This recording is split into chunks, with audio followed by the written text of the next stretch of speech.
talking about ear training today. I'm going to give you some tips and techniques to help you get better. I know you're probably thinking you're doing everything right. You've studied all these methods. You're doing everything you should be doing to develop your ear. But despite all that hard work, you're still not seeing the results that you want. So, why is this? It's not about what you've done, it's not about the techniques you've studied, it's about the way you're approaching ear training. You can take a course and you can go through and learn every exercise and get 100% on these ear training drills where you're identifying a perfect fifth, a fourth, all the various intervals, and still not develop your ear. So, why is that? The reason for it is your approach generally. And so, I want to talk about some different components of ear training. I want to give you some tips and some actionable techniques that you can actually use to improve your ability to train your ear. And I'm going to break it down and give you sort of the basis for what my flawless ear training course is all about. And, I'm in a unique position to be able to create an ear training and music theory courses like this because I did teach in a university for 8 years. I taught the undergraduate through graduate level. So that's people just entering college and people about to get their doctorate degrees. And I have learned from that because I really paid attention to what students were doing, what they were struggling with, and I constantly tried to improve my methods. And the methods that I started with were really traditional. I use the methods that any other university might use, interval training, use various programs to try and train your ear at home. But I found pretty quickly that that wasn't going to work. It didn't really fit my teaching style, and it didn't help the students deal with the root issue in their ear training. So, what I want to talk to you about today is what I've learned from teaching over 70 courses at the university level and over 1,000 students. And I want to break this down into topics. I think we're going to kind of go off the cuff a little bit, but I'm going to break this down to topics and just kind of share with you a lot of the information. I'm not going to get too much into the actual techniques, but you can find them all in my flawless course, or after watching this you may be able to create your own techniques. So, one of the most important aspects of training the ear is the way you approach it. So, a lot of people, when they want to hear an interval, they'll sing a major scale. And what often happens when you're singing a major scale, let me know if you can relate to this. You start singing do re mi fa so, okay, and you get to the fifth scale degree, and so you have learned that from the tonic to the dominant, or from do to so, that's a perfect fifth. But when you then try and sing it, it doesn't come out correctly. And maybe you get like a tritone, maybe you get a slightly sharp perfect fifth, but the tones don't quite fall into place. And this is because we're using these techniques, but we haven't fully developed our ear yet. We haven't fully taken the time to really learn what a minor second sounds like and feels like. And we are trying to get deep into these intervals in order to hear them. And that's just not going to work. You can't sit there and try and just cognize a perfect fifth based on major scales or chromatic scales. It's too slow. And it takes you out of the actual practice of what you're trying to do. What you're actually trying to do with ear training is you're trying to get used to the way these interval sounds in their own environment. So, if I play a perfect fifth down here, way low on the keyboard, it has one sort of texture. If I play it up here, a lot higher, same perfect fifth, it's just higher, it takes on a different texture. So you can hear that. This one sounds murkier, it sounds a little bit muddier. The one up here, it loses some of that muddiness, some of the overtones. But there's something about it that's familiar. It has this open quality. This one also has an open quality. Now, compare it to a more obvious interval. If we're going to compare the perfect fifth to an interval that's pretty easy to hear the difference, we can take a perfect fifth and a major third. That has that quality. I'll play it here in the middle of the piano. It's usually easier to hear. and compare it to the major third. It's a definite difference in quality. You don't have to think a major scale. You don't have to do that to figure out the first one's a perfect fifth and the second one's a major third, because I told you you're either going to hear a perfect fifth or a major third. So I reduced your options. I made it really simple. I said, is it a fifth? Or in this case, it's a third, right? And you can hear it clearly. So what ends up happening is we actually delay our ear training progress because we go in and we try and use chromatic scales or major scales, or worse, we try and use melodies like Here Comes a Bride for a perfect fourth, or Star Wars for a perfect fifth, or whatever else you're using. And what this is doing is it's preventing you, it's taking you out of the actual experience of the sound, and is preventing you from diving deep into the interval and just hearing it for what it is. So, I mean, it's a good example, which kind of illustrates what I'm talking about here. As long as you're not colorblind, if you can see the color red, you know, when you're a baby, you don't know what red is, but you can tell, once you can see colors, that red and green are different colors. You don't really mistake them for each other. It's impossible. And so that's sort of a visual acuity, but you can also learn to do that with your ears. And with the ears, I think it's a little more subtle. It's a little more difficult, but you can definitely learn to do it with your ears. And so you can learn to distinguish the colors. Even though I don't want you to start listening for colors, I just want you to listen to the fifth. Has one quality, is the word I like to use, and then the third. It has another quality. The third tends to have a little more friction. The fifth tends to be more open sounding, right? So then you get other intervals that are closer to the fifth that sound kind of similar, like the perfect fourth. If you just listen to a perfect fourth on its own, you might confuse it for a fifth, right? But if you compare them, and I mean, you can start to use words, but even using words gets in the way a little bit.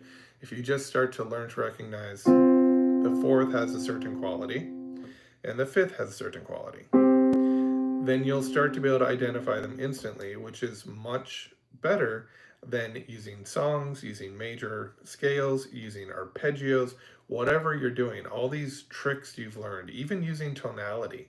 I know there's a lot of programs out there that will use tonality, and that can work to a degree, but it's a trick, because when you're using tonality, you're establishing where the tonic is, and then you're learning what the other scale degrees sound like in relation to the tonic. Now, this is not without benefit, because you will start to learn what a fourth sounds like in relation to the one chord, right? Or what a fifth sounds like, or a sixth. So you will learn scale degrees, and that is not a waste of time, but it is only one aspect of the training. So the way that you develop your ear is not through this simple approach where you say, okay, I'm going to learn the perfect fifth, and I'm going to compare the perfect fifth against the perfect fourth, and I'm going to learn what the quality sounds like. And now you're thinking, but you just told me to listen for the quality. Yeah, but if you only do that, if you only listen to the fifth and then say, okay, has kind of an open sound, and then you listen for the fourth, and then you maybe have somebody play fifths and fourths for you on the piano, and you learn to identify them, you will learn to identify them that way, but it won't be as fast, and it'll take a really long time. The better approach is to first start to open up your ear. And so how do you open your ear? The first thing you do is you really go to a piano and you pick two notes. And you try and sing the bottom note and the top note. So you listen for it. Bum, and then you check yourself. And then you listen for the top note. Bum, and you check yourself. Once you can do two notes, you can go on to three notes. And you do the same thing. You try and break up each individual note, and then you add four notes. Now, you can do this kind of haphazardly, where you are just randomly picking notes on the piano, and that's a practice you can do on your own. You don't really need an assistant for that. You can just go to the piano, play, one note with one hand, two notes with the other, and that'll start opening up your ear. Or if you want to get the most effective results, you can follow a program that focuses on the intervals you're learning. So what I'm getting at here is you're not just listening for the quality, you are. The fifth has a quality. The fourth has a quality.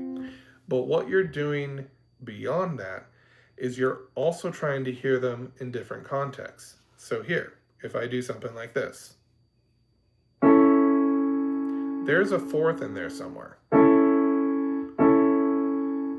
Listen from the bottom to the top. Bum, bum, bum. Do you hear the fourth? It's on the top. Okay, so now you've just added an extra exercise other than listening to just the fifth and the fourth. So now you're hearing the fourth in a new way. So here's another exercise. You play a triad and you listen for the bottom note and the top note. Or more specifically, you're listening for where the fifth or the fourth is in the chord. So now what you're doing is you're taking your knowledge here. The fifth has that quality, the fourth has this quality, and you're trying to hear it in a texture. So you kind of go through and you say, is there a fifth or a fourth? Bum, bum, bum. Okay, there's no fourth in there. So then you start to say, okay, well, I know that if it's a triad in a new position, the fifth is on the outside. So you listen for the fifth on the outside.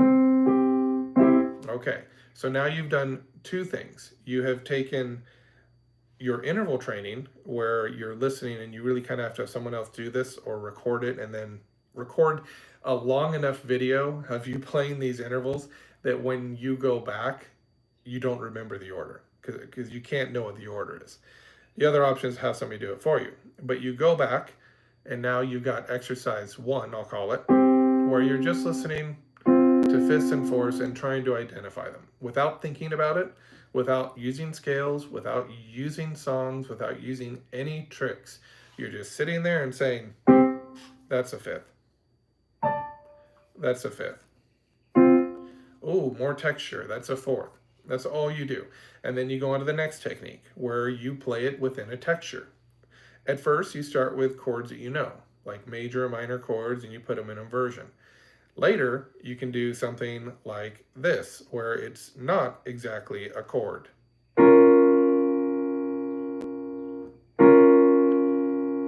And you try and say, where is the fourth or the fifth? Now, of course, you can't really do this on your own. You have somebody else do this, but listen for the bottom note.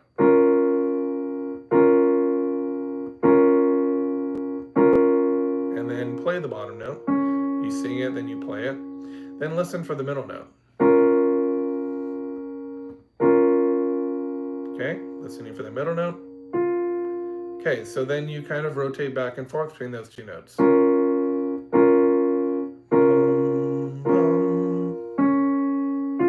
That's not a fourth. What about the next two notes?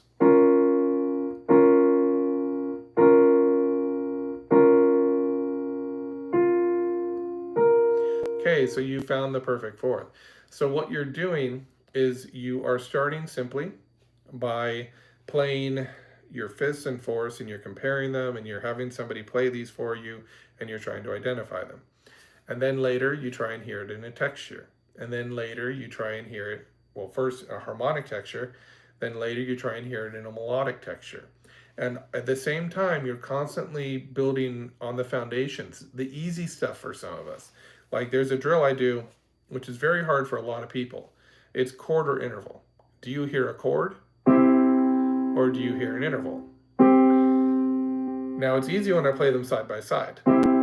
First one's a chord, second one's an interval. But what happens when I start playing them randomly?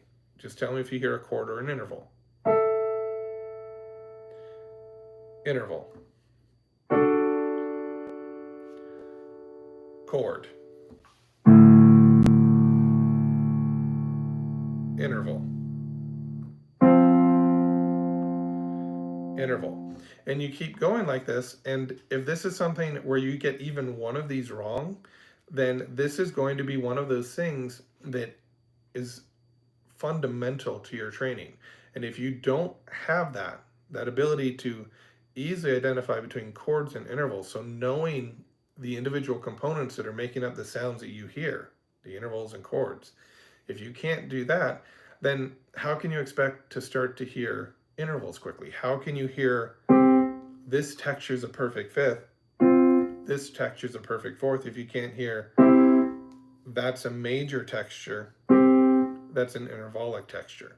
And so you create these large programs that attack the same concept. So in the beginning, what I do in my flawless course, for those of you that are taking it, it's free here on YouTube, you can start it.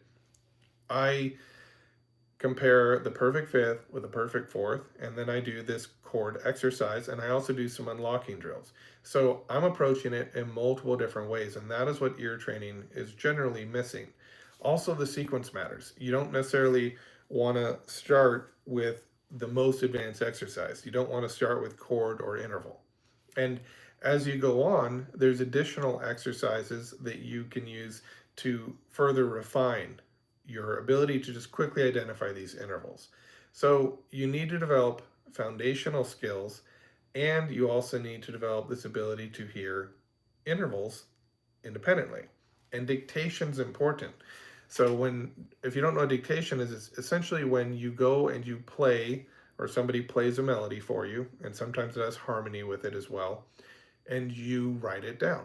They'll usually give you a starting pitch, they'll tell you the time signature, what key it's in, maybe if it's a tonal dictation, and you'll just notate what you're hearing. Now, one of the things you'll notice in my flawless course, and I've had people comment on this, is when you do the dictations, they're difficult because they're not stepwise, they're not melodic. A lot of them, especially in the first unit, are made up of perfect fifths, perfect fourths, and seconds, just to move around a little more. And so that disjunct motion is actually harder to hear. But why are we doing it? I know it's hard, but we're doing it because we're training two intervals in the beginning, the perfect fifth and the perfect fourth. We're not even training major minor triads yet. And what you'll find is that through the first couple units, until we get to the major third and minor third in unit 4, I really don't introduce anything other than major triads, the perfect fourth, and the perfect fifth. Sometimes we'll do a third just to shock you and start to introduce the concept of the third. But for the most part, the majority of the training is going to be those intervals and your major triads. And, a lot of people will say, well, I can hear the difference between a major and a minor triad pretty easily. And I've experienced this enough in my college courses where students will say, yeah, major triads are easy for me. I don't even need to practice those. And then when you start playing major, minor, augmented, diminished, and you start doing it quickly, and then you start doing it in a progression, and you say, what are the 2 chord qualities I heard? That I played? What are the 3 chord qualities I played? What are the 4? All of a sudden, they can't do it. Because what happens? Major, minor, diminished, major. What happens is if you start doing a lot of these, then you start to lose the individual textures of them, because this chord, the major chord, tints the minor chord. The minor chord tints the diminished chord, because we're focusing on the consonant aspects of it. And then when we come back to the one chord, that usually is pretty clear. But when you hear this stuff in context, you start to lose it. So that's another really important point, is that we really have to focus on all these different elements, and we have to move slowly. So I only do the major triad in the beginning because I haven't introduced it officially. I don't do that until unit 4. And I want you to get used to just the 4th and the 5th right now. But I also want to start introducing the concept of chords.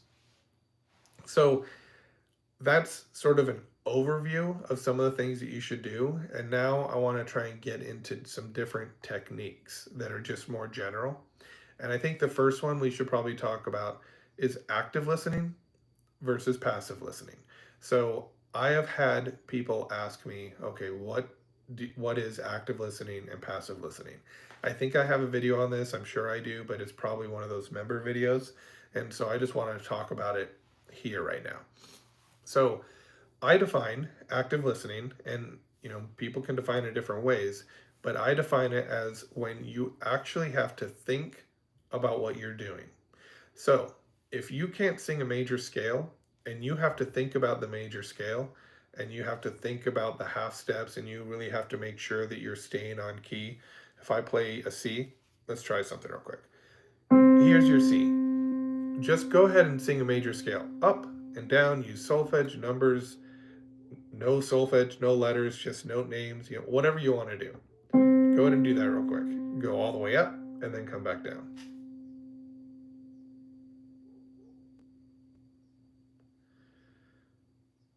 Okay, now wait a minute.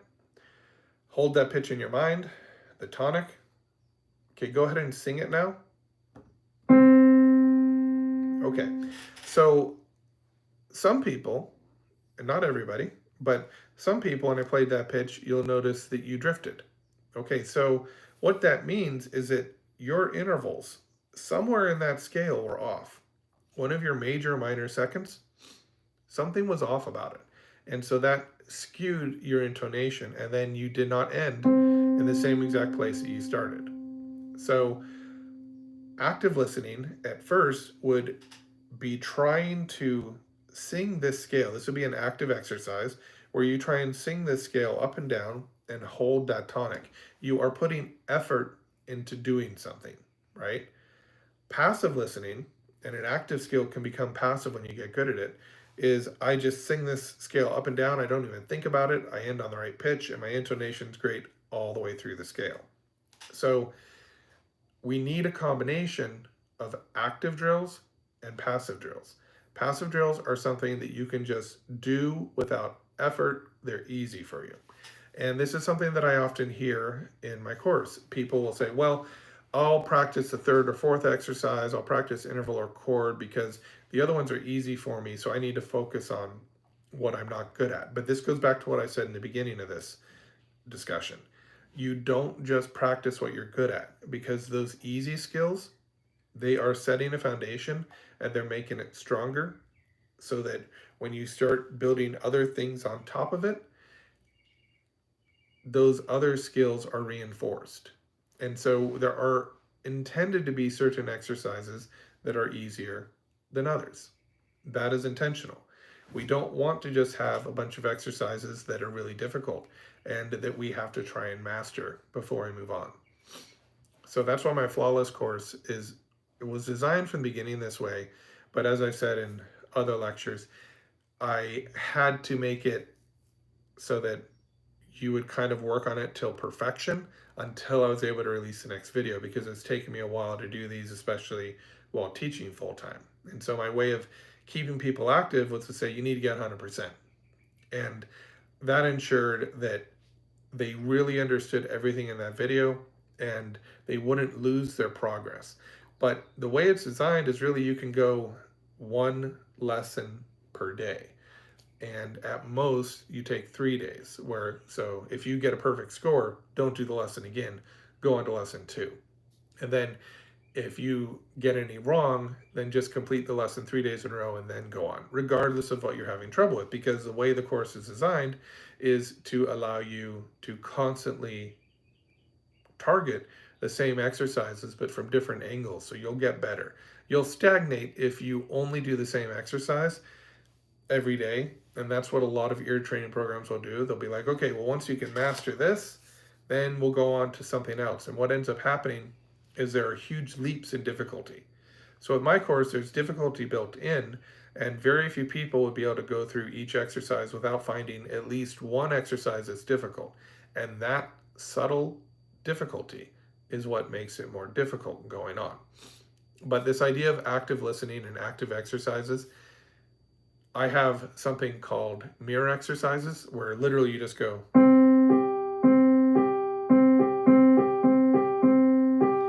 And you're just singing a perfect fifth. You're getting it in your head. At first, it might be active because when you're learning the exercise, you have to put in some effort. But eventually it becomes mindless. Now it's passive. major scales. At first, they may be active. You're trying to focus on each interval, make sure you get the intonation right. But then it becomes passive once you can do it without thinking. Chromatic scale, really important. I was even talking to Samuel Adler about this, the man that wrote the orchestration book. He's actually written an ear training book as well. It's a really great book. But we were talking about the importance of this chromatic scale. Try singing a chromatic scale. Just sit down, try and go up an octave and come back down, and you'll notice most of you. Actually, I don't really know, but I notice it with a lot of my students. They think they can do it, and then they're out of tune by the time they get back to the first note again. So if you can't sing chromatic scale, that should be like the first thing you do when you wake up. You go to the piano, you get your C or go to your instrument, sing a chromatic scale up and down. If you don't hit that C, then you may need to go through and reinforce each note as you go, because somewhere along the way you're losing your half steps. And if you don't have half steps in place, then you don't have your intervals, right? So the thing about that though is we don't want to start our ear training by practicing half steps. You'll notice, first of all, when we do the dictations, there's a lot of movement by step. It's either by step or the current intervals we're focusing on. So you are practicing those half steps and whole steps, whether you know it or not. And everything we do in music is so stepwise that we save that for the end. That's actually one of the last intervals you'll learn is a major and minor second. Because what you want to do is you want to get the textures for all these other intervals down first. And once you can clearly identify those qualities, then you can go back and you can kind of refine and solidify your technique with the major and minor seconds. This happened time and time again in my courses where students will be like, oh, I'm struggling, I don't really get it, I don't understand this. But what I was doing is I kept adding a foundation while explaining some of the concepts that would have been addressed at the end of the course. And then by the end, everything always came together and students learned the material. It was always a little bit risky because you want students to feel like they're learning as they go, right? But the way that I teach, you end up learning without really realizing it until you get closer to the end of the course where I'm able to wrap everything together, because now you have enough information and knowledge for me to talk fluently with you. And then all of a sudden you're like, oh, okay, I get everything now. It's the same with ear training. When we finally get to those major and minor seconds, those are the keys that are going to perfect the ear. So up until then, your ear will keep developing by practicing. The sequence I use is perfect fifths, perfect fourths, major thirds, minor six, major six, minor six, major seven, minor seven. We deal with the tritone in seconds last, and then the octave. Now, why the octave?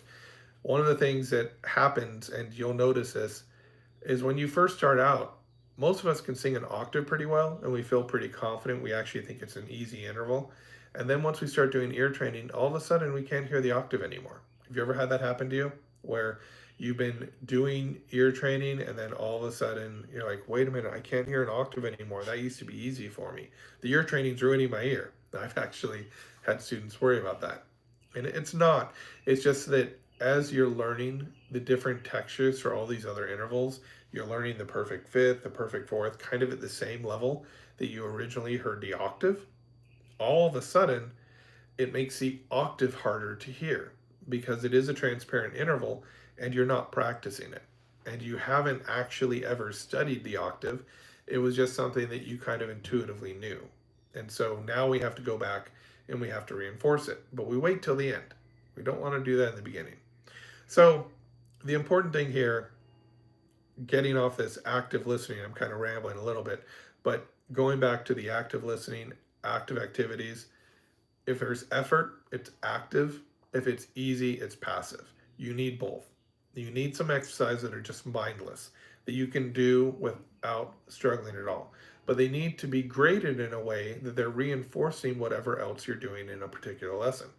And so if you spend 30 to 45 minutes ear training, which is probably the most anybody should ever spend with sort of active ear training, like my Flawless course, or other courses that are out there, like David Lucas Burge's course. If he actually, I think, recommends no more than 45 minutes as well. So If you do spend only 45 minutes, then the ear has time to kind of rest and you don't get overwhelmed. So you don't want to spend too much time on the ear training, but we want to practice both active and passive exercises so that we can get better. The easy stuff, don't skip it. This is where I'm going with this. If you're taking the flawless course, don't skip the easy exercises. Take the whole lesson as one lesson. Just complete it 3 days in a row if you're having trouble and move on. But don't say, I have trouble with this, so I'm going to practice this exercise only. That will give you an unbalanced ear and it will put you back where you were before, where you're practicing these ear training apps and other exercises where they say, okay, master this. Great. Now that you've mastered this, master this. And they teach one technique at a time, or maybe you'll teach several techniques, but they'll expect you to master them. You don't really, the ear's weird, okay? You don't get a good ear by doing the same thing over and over again. What you do is it actually confuses the ear. I have found this time and time again. When you're practicing these apps and you go in and you just identify intervals until you can get 100%.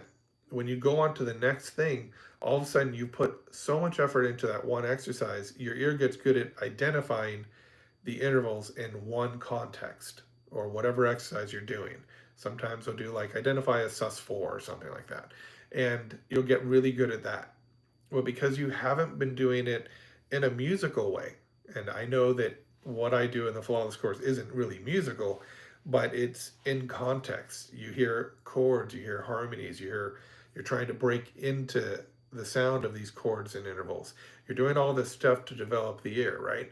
But you're doing multiple things per day, and some are easy, some are hard, and that's what other programs fail. And if you're going to do your own program, this is where other programs fail.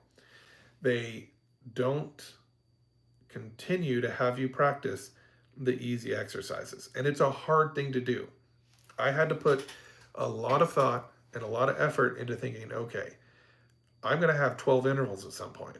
So how do I do it in a way where we can focus on everything and you are not spending 4 hours a day ear training, because that's ridiculous. You can't do that. You need to have a life too. You need to practice your instrument. You need to listen to music, and you need to get out and do other things. You need to get a break from ear training. And so I've come up with ways of doing it where we constantly reinforce the intervals we've learned. So even when we go into the major third and minor third section, you're still going to be working on the perfect fifth. So let me put this in context for you. The first 3 units are about 60 lessons. So if you went through those 60 lessons and did one a day, then you would have 2 months of ear training where you're starting to unlock your ear, you're starting to build a foundation, and you're learning what the fourth and fifth sound like. Okay, so if after those 60 days, you go on to, and this is assuming you do 1 lesson a day, you go on to the major third and eventually the minor third exercises, then what happens is we're still working on the perfect fifth and fourth, but we're adding major and minor thirds. And I do it in a way that introduces chords. So, for example, towards the end of Unit 1, we start, or Level 1 actually, we start to introduce inverted triads, where you're listening for a perfect fourth and a perfect fifth when they're in new position. And this allows you to start to hear the sound of an inverted triad. So when we officially get to inverted triads, you already know what they sound like. You just haven't applied the concept in that way. So when it comes to interval training, that's probably the next thing I would want to talk about. You want to practice identifying intervals by grouping them as consonant or dissonant. And if you notice the sequence that I use, it goes from consonant intervals to the more dissonant ones. Major seventh and minor second at the end, right? Perfect fifth and perfect fourth at the beginning. But then we round it out with a perfect octave at the end as well. So if you're practicing, you don't want to just do this thing that I think we're getting better at this in the world of ear training, where apps don't just throw every interval at you and say, learn, just play these over and over again and just figure out what they are. That's how I was taught in college, and that's why I eventually had to create these own materials for myself, right? Because they weren't working. It wasn't working. And I could hear things internally. I had developed the ability to audiate just because I was a composer, and I'd sit there and I'd try and play through my melodies, and it gradually got better.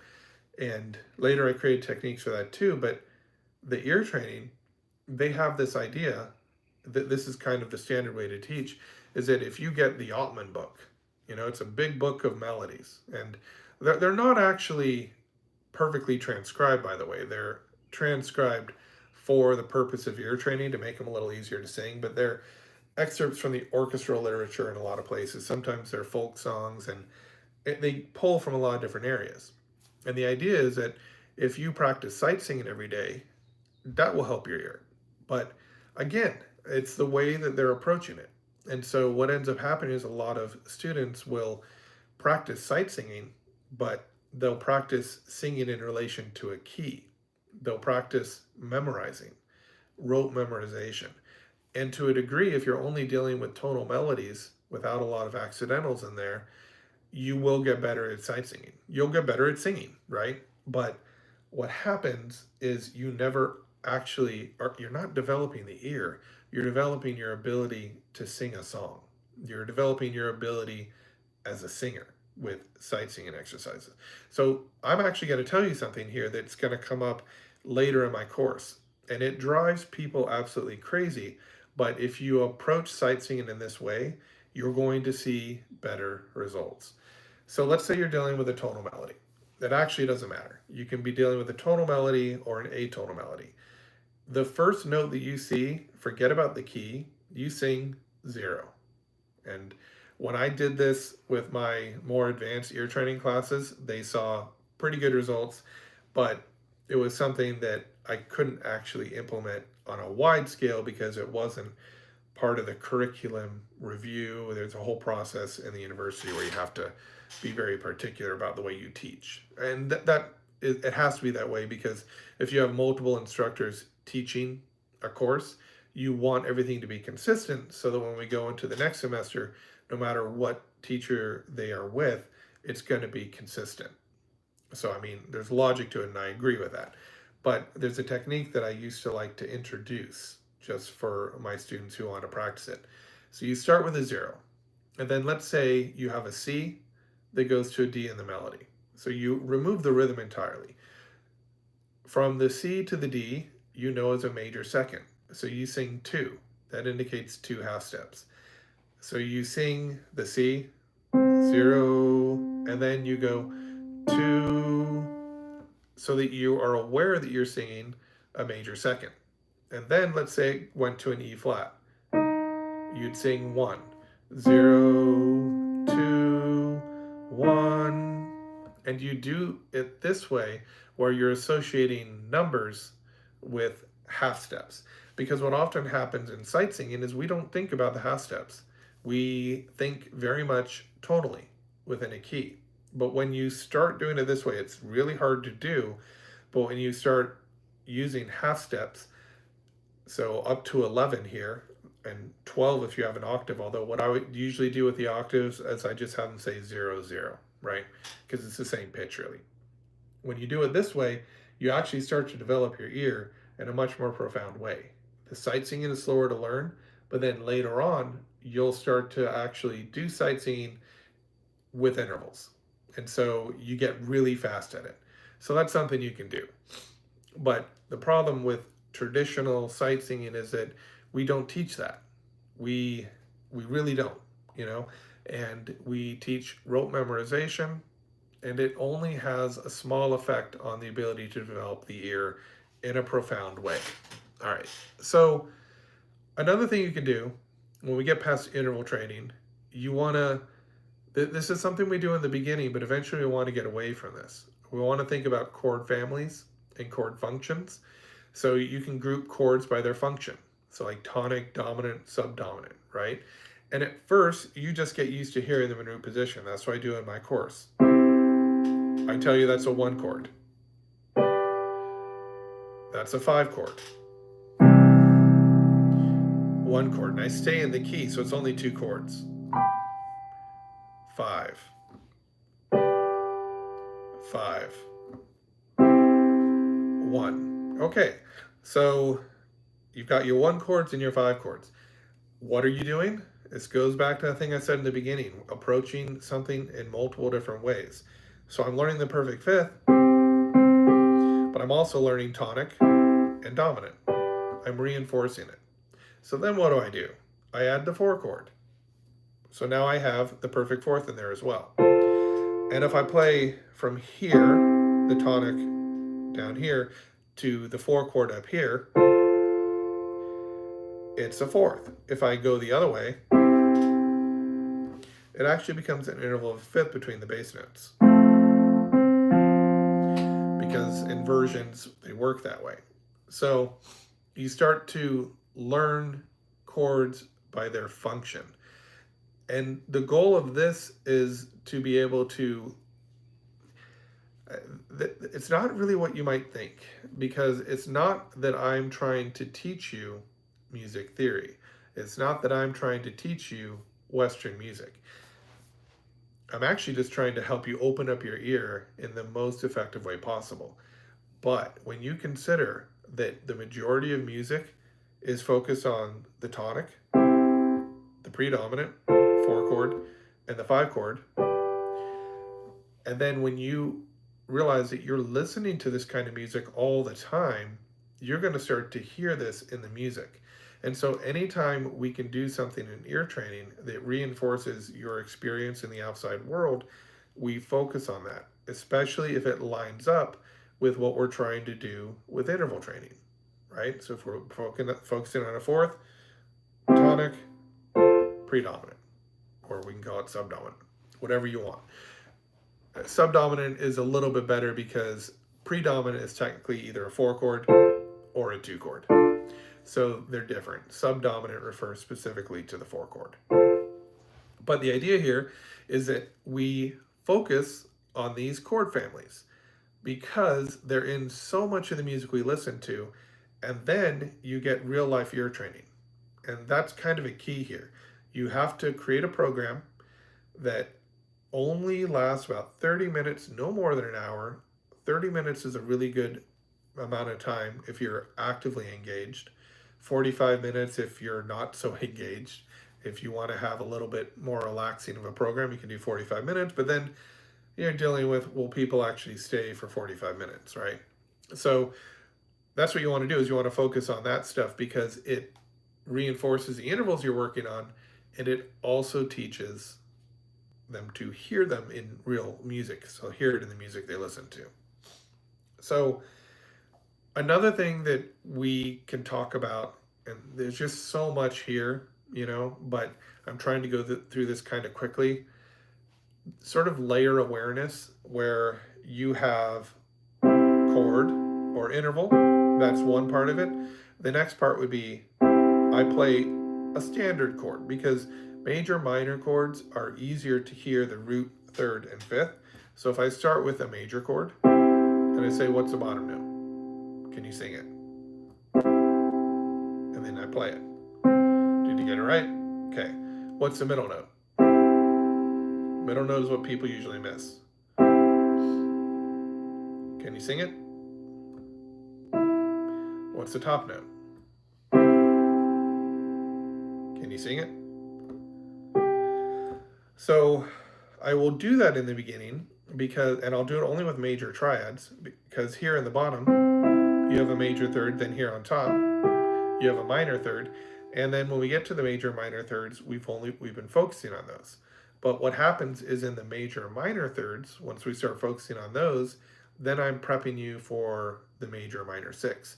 So I'll do different intervals, something like this. I probably wouldn't use a minor triad, probably use major, but here, there's a few things to listen for.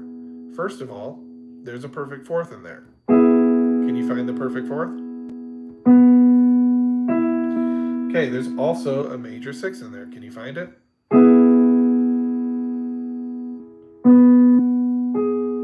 And there's also a major third. So we kind of go through all these different combinations, and we're reinforcing the intervals now while also listening to chords. So that's what I mean by layer awareness, the ability to pick apart chords at first, things that we've been hearing our whole life, and then eventually, what are the three notes, something like that. And then later we do other things. We have to obscure the sound of the fifth. So here, down here, maybe I'll play a tritone, and then up here, is that a fifth or a fourth? You see how it tints the sound? You don't start with that though. You start with very clear perfect fifths, perfect fourths, and then later gradually move into that. And if you do it too quickly or you don't do it in the right sequence, then you can actually kind of ruin the ear a little bit. That's why it's so important to, even if the exercises for like my flawless course are easy, then what you want to do is not worry about that and just realize that eventually you're going to reach a point where it catches up to your ear, but the entire time you're building a foundation. And that's not to say you don't already have a good ear. I know that a lot of people that take these courses have a great ear. They've demonstrated that. They have talked to me about aspects of the course, and I've been like, that's great that you can hear that, So I know people have a good ear. But even they have appreciated the fact that after going through these simple exercises, their ear gets better. And that's the goal. We want to improve your ear. And so we don't want to add some of these more advanced techniques until the time is right. Otherwise, you can actually, in my opinion, do harm. And I know this from teaching because it was difficult in the university, because you would have people that would come in at different levels. You have some people with perfect pitch, some people that had never done ear training before, but they all would end up in the first year music theory and ear training course. If they really had deficits, we had a remedial course for them. But what would happen is, even with that, within the first year courses, we had students that were of varying levels of difficulty or ability. And so you have to be careful, because you don't want to do exercises that are so far beyond the beginning students that you lose them. And at that point, they never catch up. And you don't want to do exercises that are so simple that you don't train the advanced students. And this is actually how I came across this understanding, because I do sort of these foundational exercises so that everybody could do them. And then I would always throw in an advanced exercise that was more the level of that current course. And then the advanced students would benefit from it too, but it built a bridge for the beginning students to gradually get better at it. And what I discovered by accident was that when you do this, when you always have these foundational exercises, it actually helps the advanced students too, even the students with perfect pitch. Because one of the things that I've talked about this before, but one of the things we tend to romanticize perfect pitch. We tend to think that if you have perfect pitch, ear training is easy for you, you're done, go focus on music theory. And to an extent, that's somewhat true, but people with perfect pitch, they have their own difficulties. Not all of them, because trained perfect pitch, once you have perfect pitch and you kind of trained your ear, or if you just have an exceptional ability, I think you can overcome this as well. But someone with perfect pitch needs to know the notes that they're going to be singing. So if I just do something simple, okay, and then I say, okay, transpose it to D. Now, the people with relative pitch, I give them a starting pitch and they go. They just sing it. The people with perfect pitch, though, they need to know the actual notes they're going to sing. So they don't really have relative pitch. So I had to work with them on that as well. Most of them, there'd be one or two students that could kind of just do everything, but that's not really the norm. It's more the exception. So we want to focus on all these different techniques, and we want to continually develop them. But what I discovered was, when you give foundational exercises alongside a challenge in the university setting, it worked, because the students that were more advanced had advanced exercises and their ears continued to improve. And the students that were at the lower level, if they did the exercises, they would catch up by usually the end of not always the first semester, but the middle of the second semester. And so what I used to do is if I had a student that was making significant progress, I knew they'd be fine in the second semester, and I'd always pass them on if their music theory skills were where they need to be and their ear training skills were enough to pass, because I did have to follow certain grading procedures. I mean, if it was a C minus, you had to have a C minus or you couldn't go on. So it was kind of like a hard rule, but there's also a little bit of discretion. And I always would pass students on if I felt like they were almost there, because in the second semester, it would almost always catch up. And then those that weren't ready after the end of the second semester, you just hold them back, you know, which is for their own benefit in the long run if you're a teacher, because if you just push them on, then they're just going to struggle for the next year of music theory, and ear training is going to be horrible. So we talked about harmonic context, grouping chords, related chord progressions at first, and then gradually increasing that to do something else. Another thing that becomes a little more subtle, excuse me, I got a cough that's been trying to get rid of for like a month now, but dynamic sensitivity. Can you accurately sing a piano and a mezzo piano and a mezzo forte? Can you hear how different members of the orchestra are changing their dynamics? Are you aware of this stuff? Paying attention to this and making kind of a conscious realization. I mean, it takes you out of the music, but this is an ear training exercise where you say, okay, well, you take a starting point and you say, okay, I'm going to say where we're starting is a piano, because I know this piece and I know it gets pretty loud. So every time I hear this dynamic level, I'm going to say piano. When I hear it go to a mezzo piano, I'm going to say that as well. And you just kind of keep track of how the dynamics are changing throughout a piece. And this develops your dynamic sensitivity. And it also works on some area of the brain that helps with the ear training too, because now you're categorizing music by volume. And that is something that is not normally talk, talked about in these ear training courses. It's a more advanced technique, and it's something I introduce much later on. But that is something you can do. You want to identify patterns in dynamics or even articulation changes and their role and how they shape the musical phrase, also how they change. So you hear an accent and you make a conscious note. There was an accent. You hear a tenuto mark. Somebody's really elongating a note. Then you say, okay, that was a tenuto. You hear a brass player slurring versus tonguing, marcato versus soft. You pay attention to these small elements and you get better at hearing, because what it's doing is it's forcing you to start hearing inside the music and learning what's going on.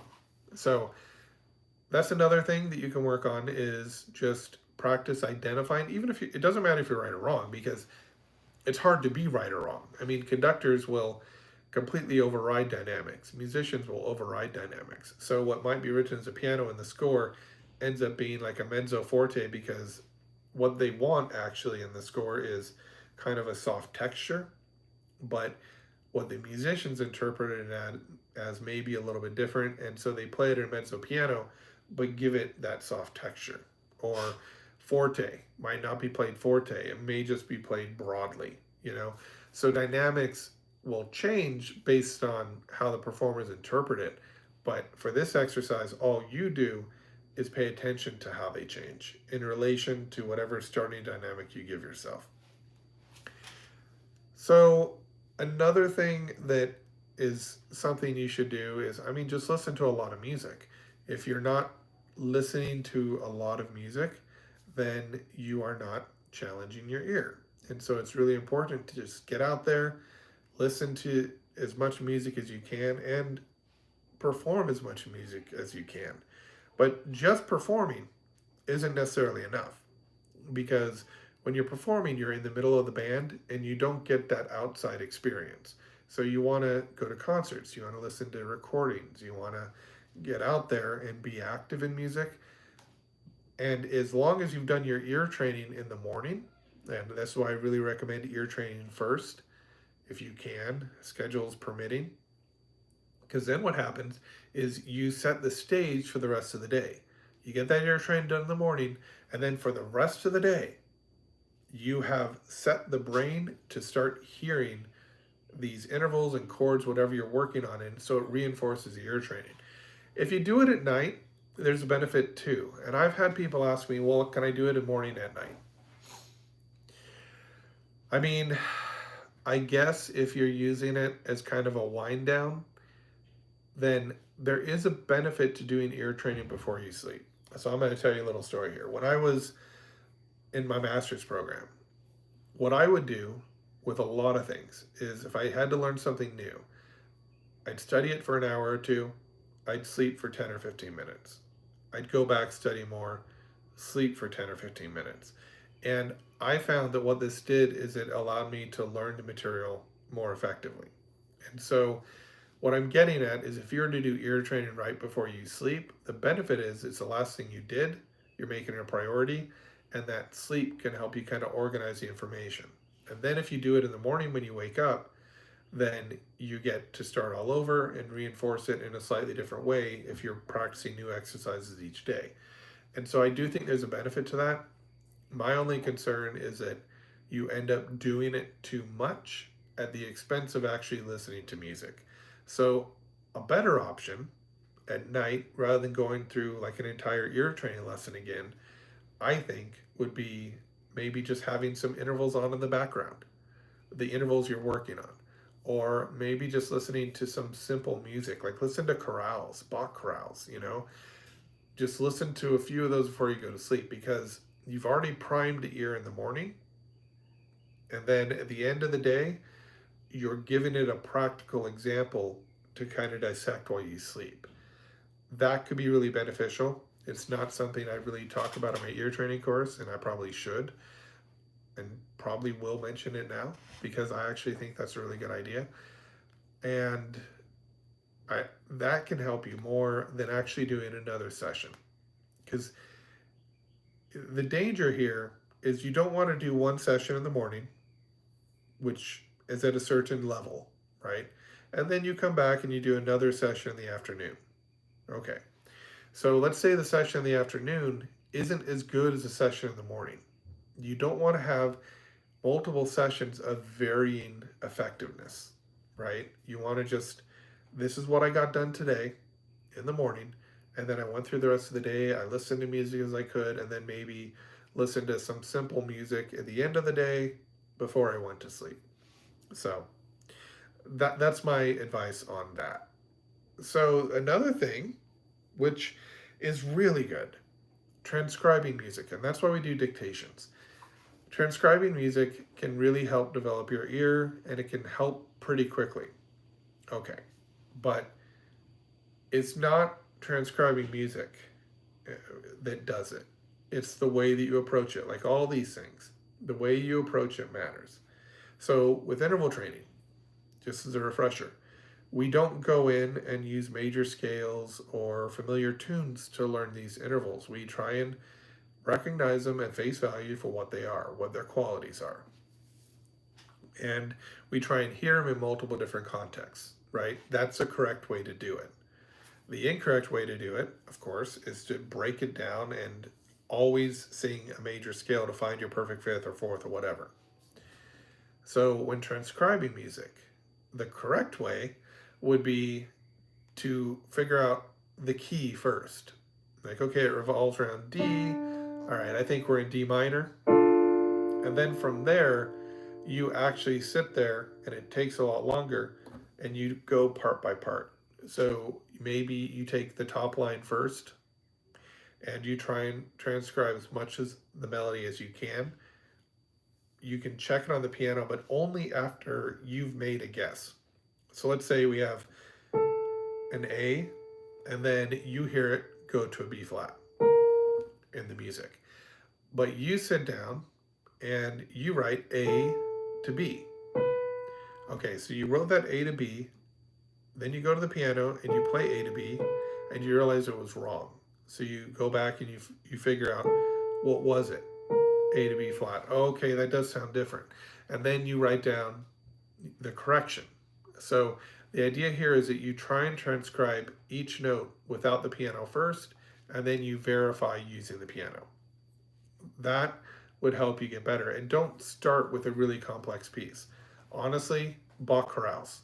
They're very, they're not simple, but they're four parts. They're the same texture, and you'll get better at actually hearing the individual lines. Or even just hymns from like a church setting. Those are usually even simpler. You want to go with simple four-part harmonies. So, even if you get it wrong, even if you get some notes wrong, it doesn't matter, because if you're approaching it in this way and you're doing your ear training in the morning, all this stuff starts to get better.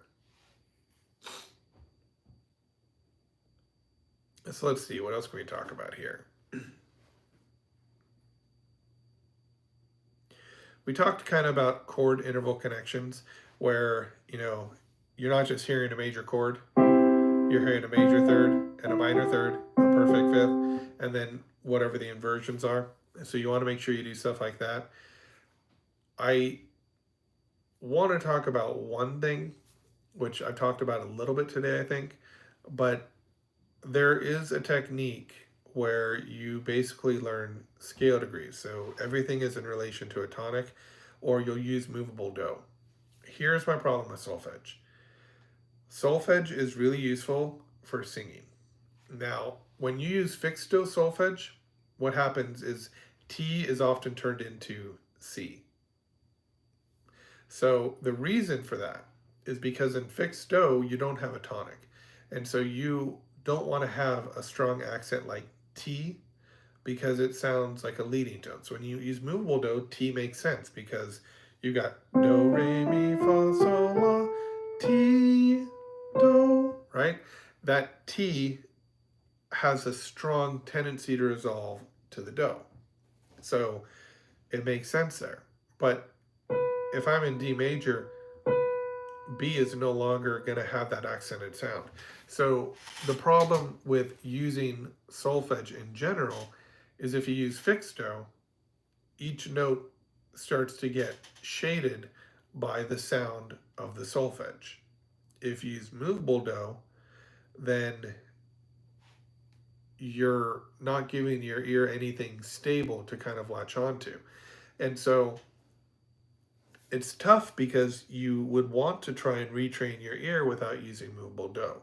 But if movable do helps you, and it's a technique that works, and you are in a position where you're trying to pass an exam or a course, or you're trying to get a degree, you should probably keep going movable do, because that's what you've learned. When I was in graduate school, we had a professor come over from Yale, and he talked about this, and he said the best system is the one that you're currently using, and to not switch them up, because it just creates confusion in the ear.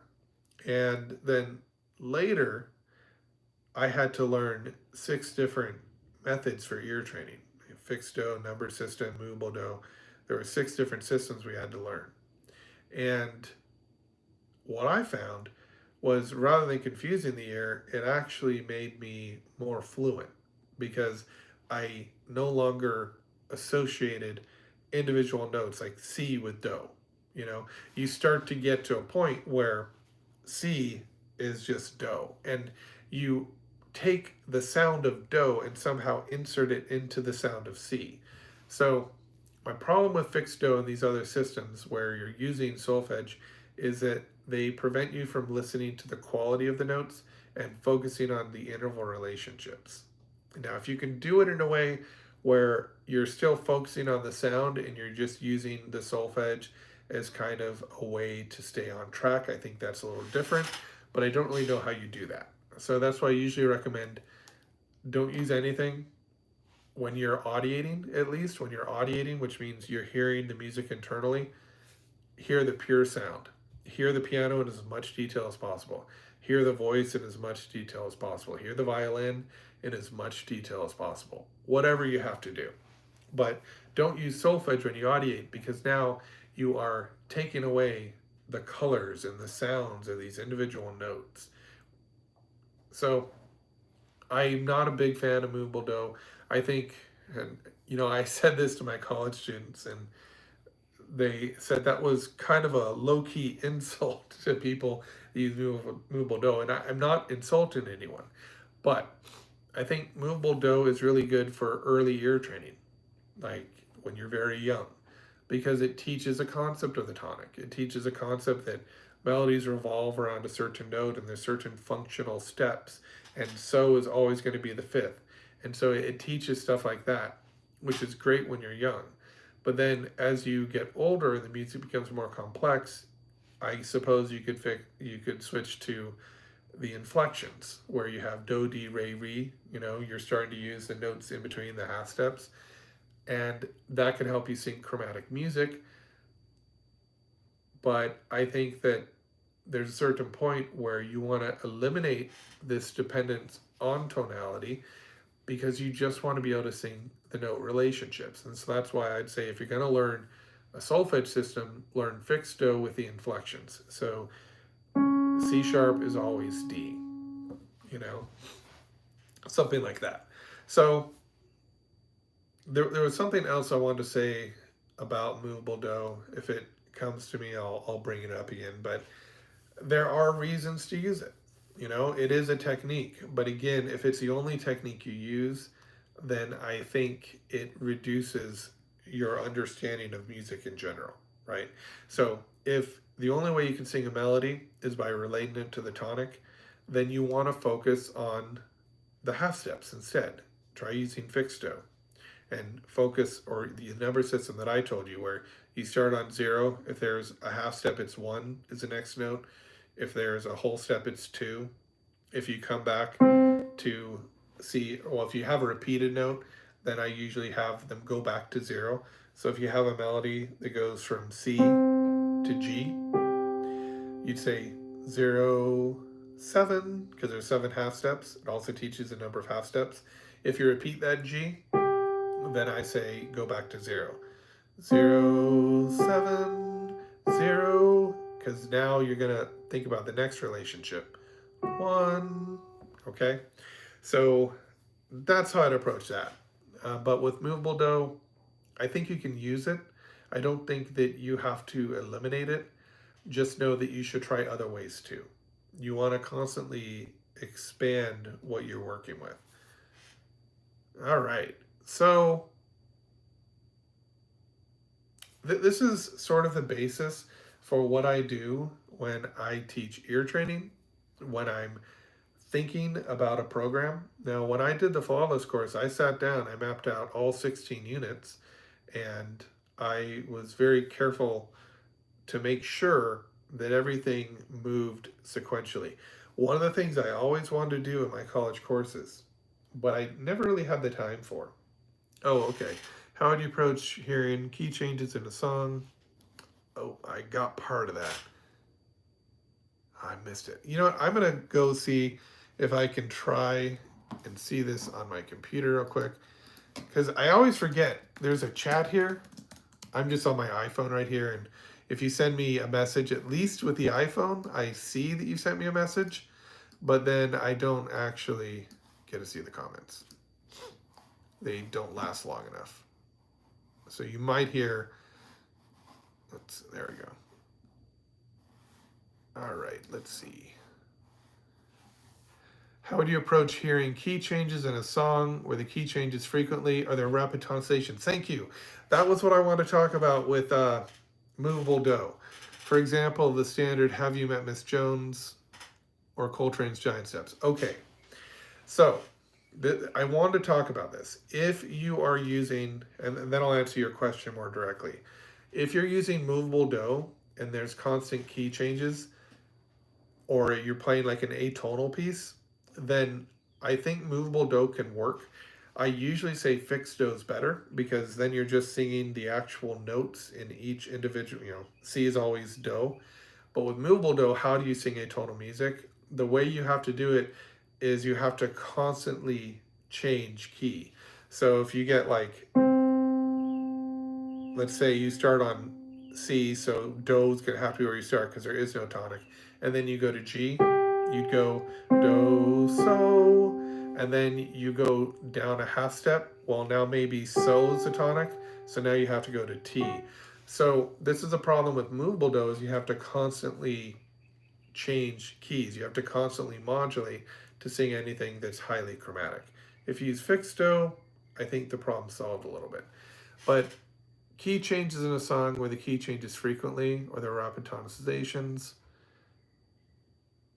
So the way that I teach ear training is that none of that really matters because I do eventually take you outside of a key.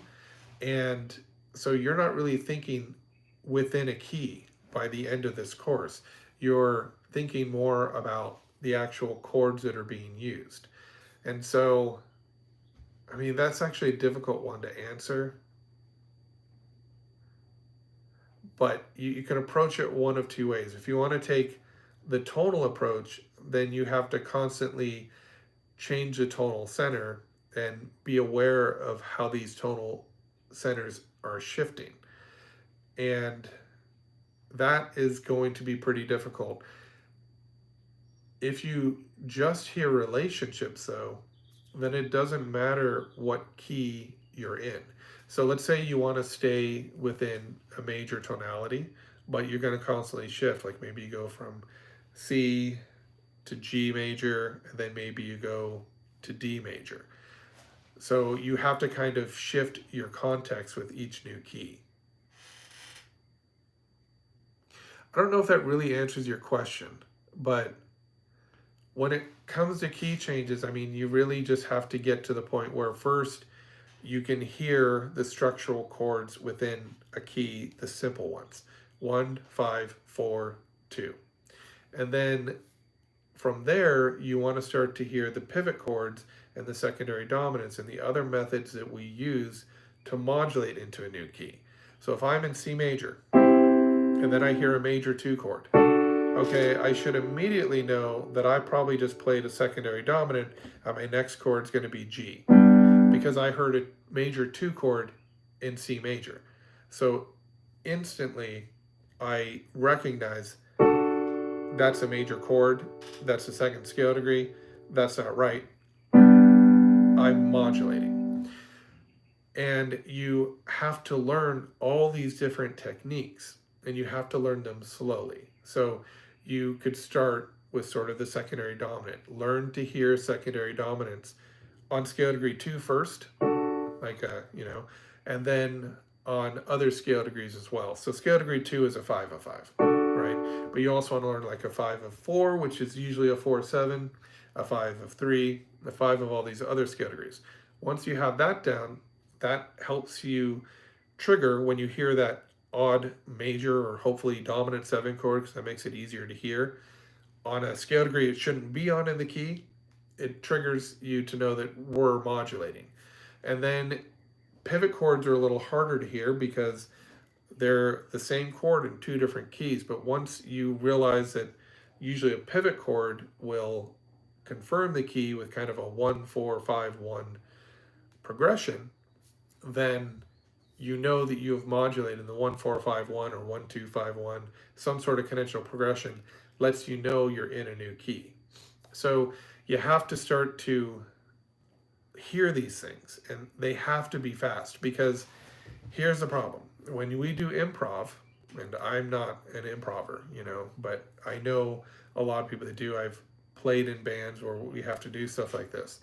And they're generally, if you have to think too much about what you're doing, you're not going to be able to do it really effectively. And so the key is to learn what all these common techniques sound like so that you recognize them instantly. It's kind of like, that's a perfect fifth. I don't have to think about that.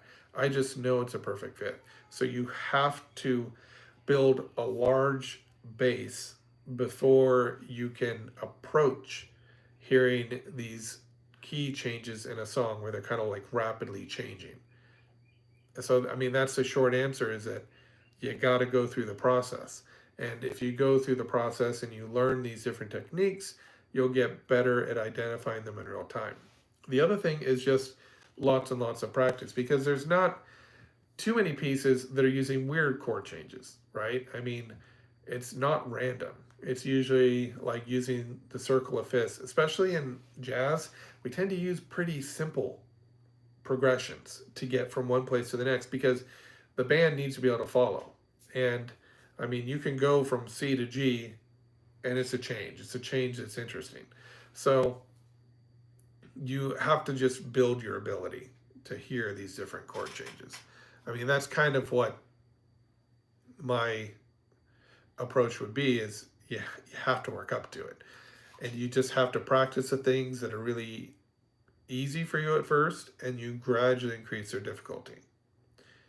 I hope that answers your question a little bit, but the short answer is work, you know. Practice playing in these different ensembles, practice playing from a lead sheet so that you can get used to what is going to be common. Because ultimately, what it comes down to is when you're improvising, a lot of times you're not really just playing, you're not really just making things up. You're using sort of muscle memory within different keys, you know, and there's certain licks that you use to connect ideas. The really great improvers can take an idea and make sure that it is a part of everything that they do in the actual improv, and they can develop it, and you know, they're actually hearing where it wants to go, so they're thinking ahead. And so this is what I talk about a little bit in my Audiation Essentials course, this ability to read ahead. So to put this in context, if I'm going to play a C, a D, and an E, right, I should be able to hear even a fraction of a second before what the next note is going to sound like. So that's kind of the first step. You look at a notated melody and you hear it before it's played, and then you're always working ahead. This takes some practice, but it's this idea that you can look ahead and preview the music before it happens. And I don't know if you're talking about a situation where everybody's just listening to each other, or if they actually have the key changes ahead of time. Like if they have a lead sheet and they know what the chords are. If you know what the chords are, then that's a different situation because now if you've developed your ear enough, you know what the chords are going to sound like. You can preview them ahead of time. If it's a thing where you're following a lead and they are implying chords and you have to pick up on that, that's a really advanced skill. And that's something that you would just have to practice really with a group to learn. So you said you're pretty good at hearing changes in one key. When modulations occur, I often find myself disoriented unless it's a simple modulation. Yeah.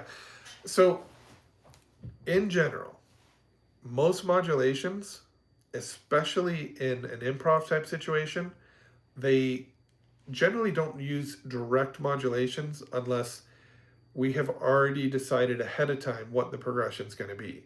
So everybody in the band knows this is where we're going, one measure here, one measure here, one measure there. If a soloist is just comping and you just kind of have like drums beneath it and they're applying chords, or they're playing it on a piano so they can actually play chords, then typically when there's a modulation, what they'll do is they'll confirm the modulation. They'll give you that one chord, 4, 5, 1, you know? So in a jam session, sometimes people call tunes you don't know and you get lost when a key change happens. Yeah, this is just more practice. Because you need to have a good sense of where the tonality is before the key change. And then you need to be able to say, okay, where's the tonality now? And then you think, okay, I heard this note here, and now we're a fifth higher. Okay, so if I was in C, I'm now in G, you know, or if I was in D, I'm now in A. So that's where learning to really develop your ear becomes really effective, and it's where it takes time. But you have to get used to quickly establishing where the new key is. And so I know you get lost. It's because you don't yet have that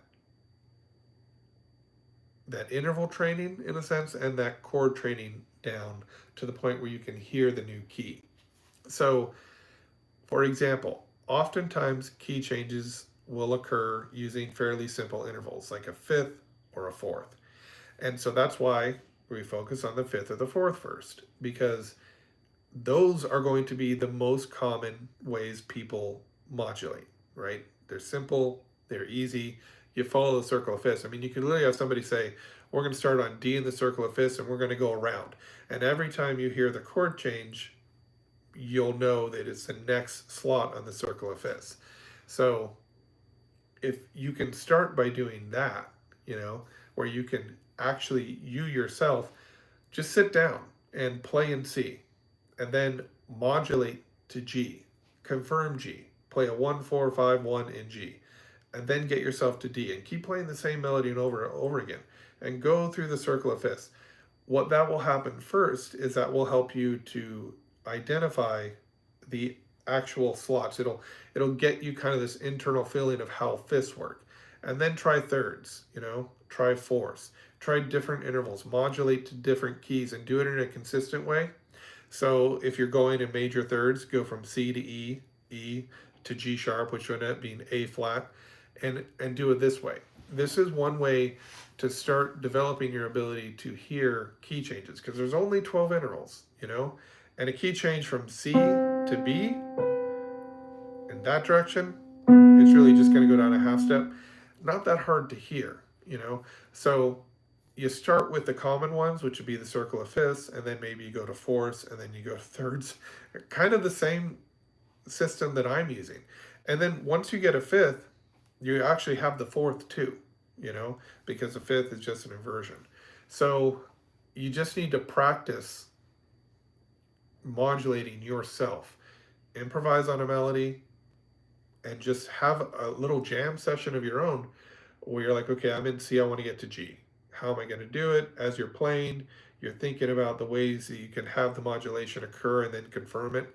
And then once you get to G, think about ways to get to D. And then when you get to D, think about how you're going to get to A.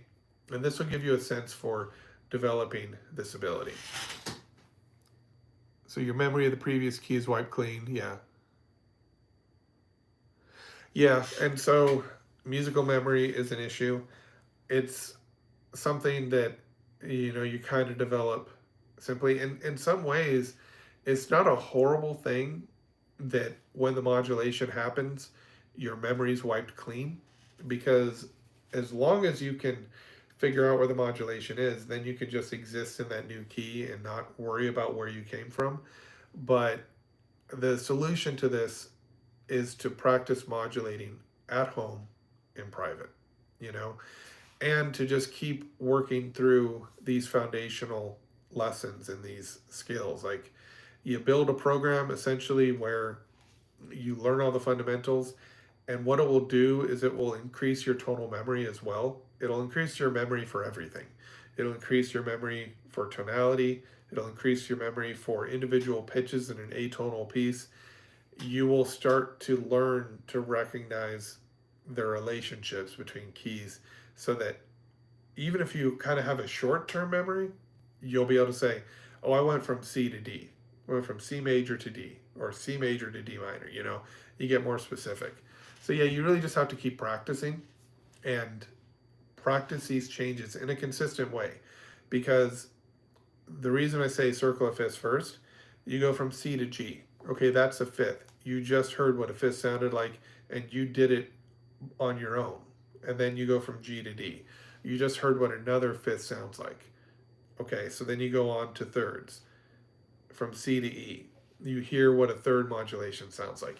Because in situations like that, where you don't have a programmed, set of key changes, you really have to be able to pay attention to how it's modulating and how it's working relatively. And part of that is knowing immediately that like a D to a B flat is a minor six. If you don't know that, then you're now dealing with your ears not there and your theory knowledge isn't there. So you've got to be able to know, if I say a perfect fifth above D, you know it's an A.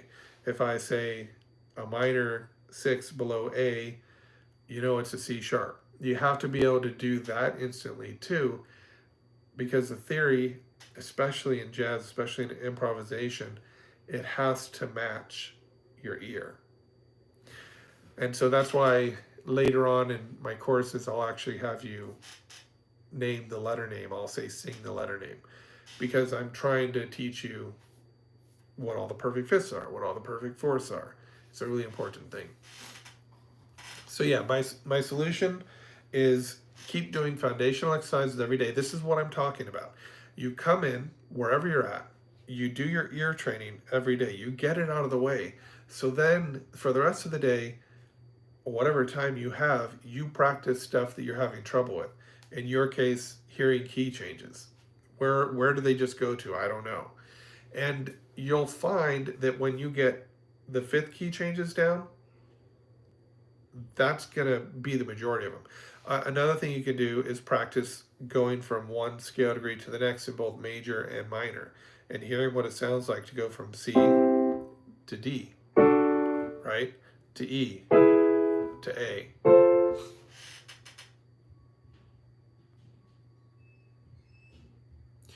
Yeah, I think functional ear training is good for working in a single key, but again, it has its limitations because it focuses so much on a key center, right? So you said I did a lot of interval ear training when I was in school, but then discovered functional ear training and found that more effective for working in a single key. And I found functional ear training was not so great for hearing modulations. It's kind of like what I said at the beginning. It's a trick. It's using tonality to hear scale degrees. And it's not a bad technique to have. It's not something that you shouldn't practice, but you can be much more fluid if you can get outside of that and you can start to hear relationships, not relationships in relation to a single note, relationships in relation to each chord. You know, here's C. Where am I going now? I'm going to A. I went down a minor third. So by hearing relationships, all of a sudden, now we know that we went down a minor second. If you know where you started, you know that you went from C to A to G sharp or A flat, however you want to view it. So functional ear training solves one problem but creates others. And so that's why I think that you really have to approach relative training, relative ear training in a very fluid way where you're actually learning the structures of music, not just, let's see, you heard the first one as do la. Yeah, exactly. Because I went out of the key. And now I effectively modulated. So you're missing the relative pitch. You're missing relative pitch that doesn't rely on a key. Because if you had relative pitch, you know I just went down a half step, which is actually not that hard to hear, but because of the way that you've trained yourself with functional ear training, it is hard to hear. Because they don't teach you intervals. They don't teach you interval relationships. They don't teach you what a fifth sounds like by itself. They tell you what a fifth sounds like in relation to one, or maybe what a fifth sounds like in relation to two, you know? And they can't teach you what a fifth sounds like in relation to seven because that's the diminished fifth, right? So functional ear training is one of those things where it's not bad that you have it. It's actually a very good thing because you can, once you get into a key, you'll be very quick. But I think what's quicker is combining that skill that you now have with just relative ear training, if that makes sense. Yeah. And that's what it'll eventually be with intervals. I mean, eventually you'll just know that's 1-5, or that was a perfect fifth. So if I hear this, I don't hear 1-5 so much. What I hear is I hear a perfect fifth, the chord moved by a perfect fifth. So I don't even care about the key because I could go 1, 5. I moved by a minor a second, and it was a major chord. And then if I had to know where I was, let's say they modulate to F sharp, I'd be able to quickly say it went from C, G to F sharp. I'm in F sharp now. So you just have to approach it in the right way. I also think that in your practice time, you should practice different chord progressions. Start with a circle of fifths, get that down. Go all the way around and then go back the other way. Do the sharp side, then do the flat side, you know?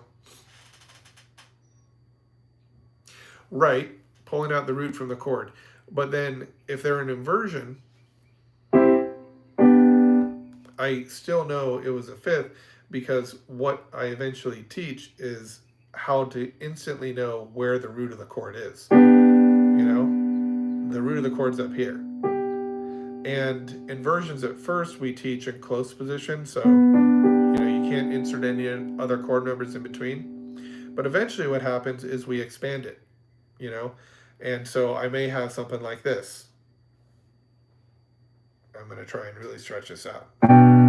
Okay, well, good luck finding the fourth now, right? So what you have to do is you have to say, I just feel that's the root. And then you can say, I went from a C in root position to a G. And this can be very quick, but you have to approach it in a way that's slow at first. You know, you can't push it too fast. And you have to approach it in kind of a sequential way, while at the same time, you're just practicing your instrument, developing your skills, and having fun playing music. You do your ear train every day, and eventually it all catches up. And you'll reach a point where I don't think you ever really stop ear training, but it becomes less important because every day that you go in, you play, or you listen to music, you're using your ear. Yeah, because when they're in root position, I can hear 1 going to 5. Now, the nice thing is with most modulations, once you get to the new key, they usually are in root position for at least a moment, because if they're not in root position, it's destabilized. So even in jazz, they tend to have a chord in root position because they want to have a sense of arrival. Now, if they're going through a lot of different keys, they may play them all in first inversion or something like that to create that instability and to create the ambiguity. But even then, I mean, you can really get a point where you just hear the root. And this is, I love David Lucas Burge for what he did. I think that when he created his ear training course, I think it was like in the 70s. I mean, it was a while ago. There was nothing else like it. Might have been the 80s. I don't know, but it was a while ago, and there was nothing else like it. But there's certain aspects of it that just skip steps, and so now as time has passed, we have more information about how to actually develop the ear. But he really started that whole process, I think. And he took a lot of exercises from what universities were teaching and things like that. So there's a lot of stuff that's standard. But one of the things I really like about him that he talks about when he gets to inversions, at first he does teach you to hear like a first inversion, a second, kind of based on quality. But then later, when he spreads them out over the entire keyboard, he's like, you just have to feel where, I think he calls it the keynote, which he's referring to the root. You just have to feel where the keynote is, right? But you can't just feel it. You have to be taught how to feel it. You have to be at first shown this is what it sounds like. This is how it feels. And so, I mean, that's what I mean by I feel like sometimes they're missing steps, but still a great course if you're interested in, just basic ear training, So that's my suggestion to you is keep practicing, keep doing your ear training every day. Your functional ear training will come into a play. It'll be more information, but you tried that Burge perfect pitch course. I started to be able to identify individual pitches on the piano, on your own instrument, but then that didn't progress farther and I couldn't generalize it. Yeah, and I think he says that too. What is your instrument? If you have a moment. But he says that where you'll hear them first on your own instrument. This much I know. I haven't actually taken his perfect pitch course, but I've seen parts of it. Oh, piano, okay. So then it'd be a really good course for you. But he says you first hear them on your own instrument and then you can hear them on other instruments. And I don't really know because perfect pitch isn't something I really focus on. When it comes to perfect pitch, I help people with perfect pitch develop relative pitch because when they have both skills, it's just so much more powerful. And so I know a lot about perfect pitch. I know a lot about how people perceive it. And I've even developed a bit of it myself. But, and I know it's perfect pitch. It's not, it's kind of like an entry level perfect pitch, but it's not one of those things where I'm anywhere near what these people that are just born with perfect pitch have. It's more like I have a feeling for certain notes and I get them right. But, you know, like I said, people with perfect pitch, they have trouble because they need to know exactly where they're going if they want to transpose something. They wouldn't have a problem modulating though because they'd be able to hear the actual notes that are being used.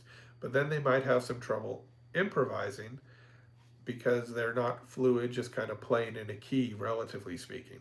So I actually want to look at his perfect pitch course, and at some point, you know, I'll try it out when I have some time. But I don't know. I think it's promising. I mean, I actually know the guy. I talked to him a couple times in the last year, and you know, he knows what he's talking about. It's just what I'm trying to do is a little different than what he's trying to do. I'm trying to do a course where it's like I kind of guide you day by day, step by step. And I like to approach things from multiple different angles. He's taking more of an approach where learn your intervals first, then learn your chords, then learn your inversions. And then I think he does some transcribing and he goes into more advanced chords too. But he does a one technique at a time approach. And I find it's much more effective when there are multiple techniques that reinforce each other. So my course uses a completely different structure than his in that way. All right. Well, I hope this was helpful. I'm going to post another poll at some point asking you what else you might want me to talk about. And I just go with whatever you say. I kind of enjoyed the ear training aspect today. And, well, okay, so my course is available over at UreMusic.com, but it's also here on YouTube. You can start it for free. It just has ads. And it's called Flawless Ear Training. If you look at my playlists on my channel, you'll see the Flawless Ear Training playlist. The structure is video lessons that I have pre-recorded. I don't do the live class because, I mean, I go step by step. Originally, when I recorded it, some of them were live classes that I then structured into the course. So sometimes you'll get a few live sessions in there, but from when I did it with my college students, but for the most part, it's pre-recorded. And yeah, you can take it for free here. So there's just ads. That's the only thing. If you want to go ad free, then my website, or you can sign up for a membership here. Though actually, no, the memberships I think still have ads because there isn't a way to separate it, and I don't know, YouTube does that. So yeah, no, that answers the question. So I will go ahead and post another poll at some point once I think about some topics, and if you vote for one, or if there's one that you want me to address and it's not in there, we can do that too. Okay? All right. So thank you. I appreciate everybody for showing up, and the questions were great. Now that I've learned how to actually read your questions, this is great. So I'm getting better at this, and I will see you next time. Thank you.